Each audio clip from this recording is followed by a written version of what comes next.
இதுதான் ஜி என்னோடய பைக்கு, நல்லா பார்த்துக்கோங்க. இவர் தான் நம்ம தலைவன். வந்து 2019 மாடலு.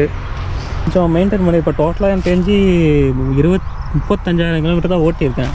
லடாக் ஓட்டி அவ்வளோதான் ஓட்டியிருக்கேன். அதனால் மெயின்டெனன்ஸ் கொஞ்சம் கம்மி தான் இருக்குது. ரொம்ப அதிகமாகலாம் வெளியே எடுத்துகிட்டு போக மாட்டேன் பைக்கு. இது இப்போ இவரை புதுசாக ஆட் பண்ணியிருக்கேன். இவர் எனக்கு லடாக்கில் வந்து இவர் இருந்தால் எனக்கு கொஞ்சம் யூஸ் ஆகிருக்குமோன்னு தோணுச்சு. அதனால் இவர் புதுசாக வாங்கினேன். இப்போ தான் வாங்கினேன். ஒரு 1 மந்த்து கூட இல்லை. இங்கே ஒருத்தன் வருவான், இங்கே ஒருத்தன் வருவான், இங்கே ஒருத்தன் வருவான். மொத்தம் 3 பேர் வருவானுங்க. 3 பேர் வரதுனால எனக்கு தெரிஞ்சு லடாக்குக்கு இப்போ இன்கேஸ் வேறு இன்னொரு ட்ரிப்பு எங்கேயாவது பெருசாக பிளான் பண்ணுறேன்னா இவனுங்க எனக்கு தெரிஞ்சு பெஸ்ட்டாக இருப்பானுங்கன்னு தோணுது. ஏன்னா இது ரொம்ப ஈஸிஜி. எடுத்தோமா ப்ராப்ளம் என்னென்னா, ஐயோ கீ இல்லையே, கீ எங்கே இவன் லோக்கலைஸ் தான், ரொம்ப பெரிய ஆள்லாம் கிடையாது. ஓப்பன் பண்ணிவிட்டு சைடில் இருக்குது பார்த்தீங்களா, இந்த போல்ட்டு 2த்தையும் லூஸ் பண்ணால் அவர் வந்துடுவார். திருப்பி போல்ட்டை டைட் பண்ணிவிட்டு இது பண்ணால் இவர் பிளாக் ஆகிடுவார். இன்னொன்று நான் பார்த்தேன், இன்கேஸ் இதை மாட்டினதுக்கப்புறம் எவனாவது சைடில் வச்சு கைட்டு எடுத்துருவானான்னு ட்ரை பண்ணேன். அது லாக் பண்ணதுக்கப்புறம் அந்த போல்ட்டை கைட்ட முடியல. கரெக்டாக தான் இருக்குது.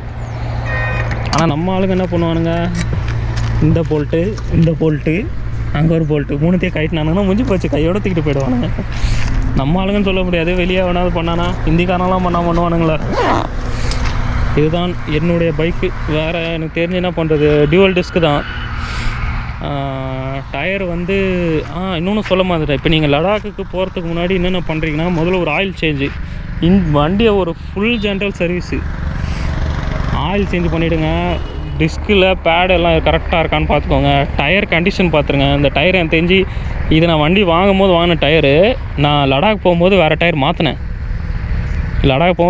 மாற்றினேன்னா, ஆனால் இந்த டயர் வந்து நல்லா தான் இருக்குது. இருந்தாலும் சேஃப்டிக்காக ஒரு டயரை நான் மாற்றிட்டு இதை வீட்டில் போட்டேன். அந்த கரெக்டாக மாற்றும் போது அந்த டயரை தூக்கி வீட்டில் போட்டு புது டயரை வச்சு லடாக் போயிட்டு வந்துட்டேன். வந்ததுக்கப்புறம் திருப்பி அந்த லடாக் போயிட்டு வந்த டயரை தூக்கி வீட்டில் போட்டு இருக்கிற டயரை தூக்கி போட்டேன். என்னங்க எனக்கு ஒன்றுமே புரியல. அதுதானப்பா எனக்கும் புரியல.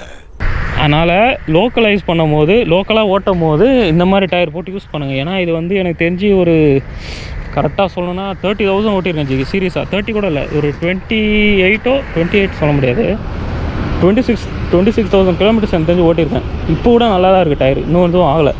எனக்கு தெரிஞ்சு இன்னும் ஒரு 10,000 ஓட்டலாம்னு நினைக்கிறேன். ஏன்னா டயர் மாத்திரன்னு சொன்னான், நல்ல டயராக தான் இருக்குது, இன்னும் கொஞ்ச நாள் ஓட்டலாம் அப்படின்னா. அதுக்கப்புறம் என்னென்ன தலைவன், இவனை மாற்றுங்க, இவனை போடுங்க. இவன்லாம் எனக்கு நிறைய இடத்துல யூஸ் ஆகும். இருட்டான சில இடத்துக்கு போவேன், நிறைய இடத்துல யூஸ் ஆகணும். வேறு என்ன மாத்திர மாதிரி இருக்குது. டேங்க் பேக்கு அது உங்கள் விருப்பம். ஏன்னா டேங்க் பேக்குனால் நான் ட்ரோனு இந்த மாதிரி ஐட்டங்களாம் தூக்கிலோ போடுவேன். வேறு இது வரைக்கும் பார்த்தீங்களா, இந்த சீட்டு தெரியுதுல, இந்த சீட்டு இவனை நான் எதுக்கு வாங்கினேன்னா, அதிகமாக ரொம்ப தூரம் நம்ம ட்ராவல் பண்ணும்போது பின்னாடி வந்து அப்படியே ஒரு மாதிரி டெம்பரேச்சரும் ஒரு பெயினும் இன்க்ரீஸ் ஆகும் தெரியுமா, ரொம்ப நேரம் உட்காந்துருந்தோடனே. இவன் வந்து அந்த பெயினை வந்து எதுவுமே பண்ண மாட்டான், டெம்பரேச்சர் மட்டும் வராமல் பார்த்துப்பான், அவ்வளோதான், வேறு எதுக்குமே இல்லை. அந்த ரொம்ப நேரம் உட்காந்தோடனே ஒரு ஹீட்டான ஒரு வார்மான ஃபீல் தெரியும் பார்த்தீங்களா, அடியிலேருந்து ஹீட் ஏறுற மாதிரி, அந்த ஹீட்டை இவன் ரெடியூஸ் பண்ணுவான், வேறு எதுவுமே கிடையாது. இவர் வந்து ஹீட்டு ரெடியூஸ் பண்ணுறவர். அதனால் பெயின் வந்து போகுமான்னு கேட்டிங்கன்னா, எனக்கு தெரிஞ்சு பெயின் வந்து போகாது, பெயின் இருக்கும் கண்டிப்பாக, ஆனால் ஹீட்டு மட்டும் இருக்காது, வேறு ஒன்றும் இல்லை. வேறு என்ன சொல்லலாம், வேறு என்ன பண்ணுறது சொல்லுங்கள், நீங்கள் தான் சொல்லணும். இதுதான் என் பைக்கு.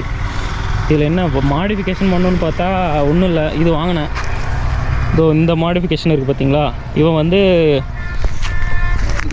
இந்த கோனன்ட்டு சொல்லிட்டு ஒருத்தர் இருப்பான். இது வந்து கோனன், அதாவது இன்ஸ்டாவில் பார்த்தேன்.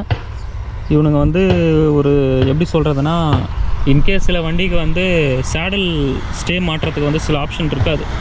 இவங்க வந்து லோக்கலைஸ் பண்ணி ரெடி பண்ணி கொடுக்குறாங்க. ஆனால் நான் என்னை பொறுத்த வரைக்கும் அவங்க நல்லா பண்ணுறானுங்க. இது வந்து அவங்கள்ட்ட தான் வாங்கினது, கோனன் போட்டுக்க பார்த்தீங்களா. இவனுங்க வந்து எம்எஸ், அதனால் எனக்கு தெரிஞ்ச டஸ்ட் ஆகும். ஆனால் இப்போதைக்கு எனக்கு தெரிஞ்சு ப்ரைஸில் பார்த்தா இவனுங்க 28,000 இங்கே வெளியே பார்க்குறது வந்து இவன் கொஞ்சம் கம்மி தான் எனக்கு தெரிஞ்சு. நான் பார்க்கும்போது 14,000 நம்ம தான் போட்டான். 28,000 இங்கே இருக்குது 14. அதனால் இது இப்போதைக்கு ஓகேன்ற மாதிரி இது. ஆனால் என்னை பொறுத்த வரைக்கும் நீங்கள் வந்து எம்எஸ்சில் வாங்குறத விட எஸ்எஸ் இது அலுமினியமில் வாங்கிடுங்க. எனக்கு தெரிஞ்சு அதான் பெஸ்ட்டுன்னு நான் சொல்லுவேன். ஏன்னா அவர் வந்து லைஃப் இருப்பானா தெரியாது. எனக்கு வந்து அந்த டைமில் வந்து அமௌண்ட் இல்லை, அதனால் வேறு வழி இல்லாமல் இவர் வாங்கினேன். இது மாதிரி 2 ஆப்ஷன் வரும். இவன் வந்து அலுமினியத்தில் தான் வாங்கினேன். இவன் அது எங்கே வாங்கினேன்னா, நான் அது ஃபோட்டோ காட்டுறேன். ஃபோட்டோ வேணால் இதோ இந்த இடத்துல இப்போ காட்டுறேன் பாருங்கள். இவனை எங்கே வாங்கினேன்னா ஸ்பார்க்ஸ்ன்னு சொல்லிட்டு அவனும் இன்ஸ்டாவில் தான் ஸ்பார்க்குன்னு சொல்லிட்டு இன்ஸ்டாவில் ஒருத்தனை வாங்கினேன். வணக்கம். ஸ்பார்க்ஸ்ன்னு சொல்லிட்டு இன்ஸ்டாவில் ஒருத்தன்ட்ட வாங்கினேன். எனக்கு தெரிஞ்ச ஒரு 8,900 சம்திங் என்னமோ தான். அதனால் ஓகே தான், எனக்கு தெரிஞ்சு பெஸ்ட் ஆப்ஷனாக தான் இருந்தான். அதனால் ஓகேன்னு சொல்லி அவன்கிட்ட வாங்க. ப்ரோ, இதுதான் என் பைக்கு. ஹோப்ஃபுல் என்னோடய பைக் டீட்டெயில் உங்களுக்கு தெரிஞ்சுட்டேன்னு நினைக்கிறேன். இவ்வளோ தான் இந்த பைக். இவன் வந்து 80 தான் எனக்கு தெரிஞ்சு. நீங்கள் இன்கேஸ் வந்து ட்ரிப்பு ஏதாவது ஆர்கனைஸ் பண்ண போகிறீங்க அப்படின்னா பைக்கு பெஸ்ட்டு பைக்குன்னு பார்த்தீங்கன்னா இது எனக்கு தெரிஞ்சு ஆஃப் ரோடெலாம் ஓகே ஜி. ஹைவேஸில் எனக்கு தெரிஞ்சு வேலைக்கு ஆக மாட்டான். அதனால் நீங்கள் வந்து கொஞ்சம் போகிற மாதிரி இருந்தால் கொஞ்சம் பெஸ்ட்டான ஆப்ஷனாக போங்க. இன்னும் கொஞ்சம் எக்ஸ்பெண்ட் பண்ணி போனீங்கன்னா ஆஃப் ரோடுக்கும் இருக்கும். ஏன்னா இப்போ நீங்கள் ஹைவேஸ் ஓட்ட போகிறீங்க, ஒரு 80 to 90 இல்லை 100 அந்த ரேஞ்சுக்குள்ளே நீங்கள் போகணும்.